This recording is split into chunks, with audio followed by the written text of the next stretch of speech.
Okay, guys, so for this message, you're really just going to have to follow along here in order to receive the revelation from what the Lord is speaking to me about currently. So the king of Israel and Jehoshaphat, the king of Judah, went up to Ramoth Gilead.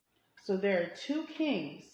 One is the king of Israel, and the other king is Jehoshaphat, the king of Judah. And the king of Israel said unto Jehoshaphat, I will disguise myself, and I will go to the battle, but put thou on thy robes. So the king of Israel disguised himself, and they went to the battle.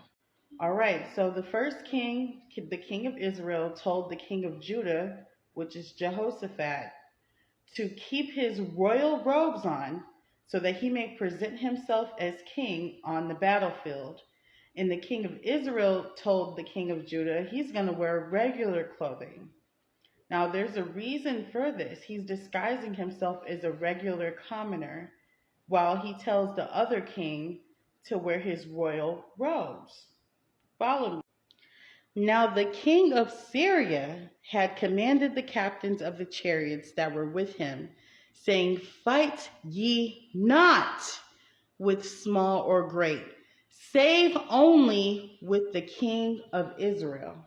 So, king of Syria is looking for the king of Israel, okay? He told his men, don't fight with nobody else and save all of your weaponry for that fight with the king of Israel.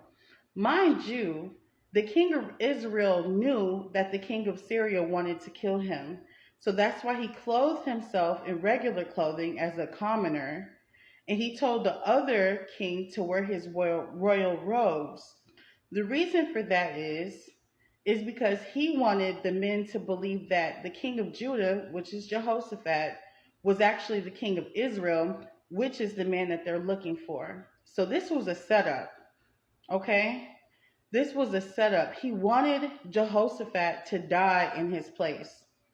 That's the reason why he dressed himself up as a regular person and had Jehoshaphat wear his royal robes so that they would believe that he's the king of Israel and he's the man that they're looking for, and he's not. Okay? Let's continue. And it came to pass when the captains of the chariots saw Jehoshaphat that they said, It is the king of Israel. Therefore they compassed about him to fight. But Jehoshaphat cried out to the Lord, and the Lord helped him, and God moved them to depart from him.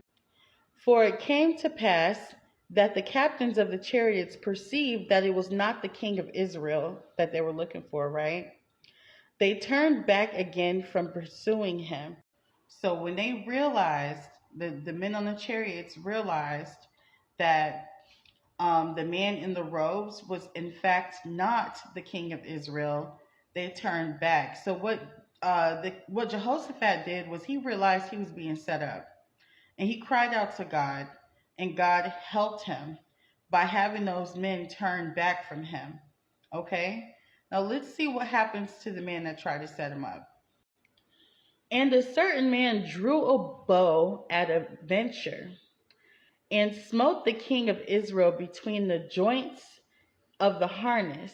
Therefore he said to his chariot man, Turn thine hand, that thou mayest carry me out of the hosts, for I am wounded. And the battle increased that day. Howbeit the king of Israel stayed himself up in his chariot against the Syrians until the even. And about the time of the sun going down, he died. Just know, if you have someone out there that's trying to set you up, or that's stealing from you spiritually, or you know what I'm saying, or that's trying to mimic you in the spirit so that you suffer the consequences of their actions, they're still going to have to go through what they're going to have to go through.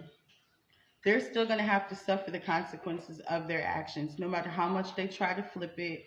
God is not stupid. He will send somebody out of nowhere to correct the entire situation.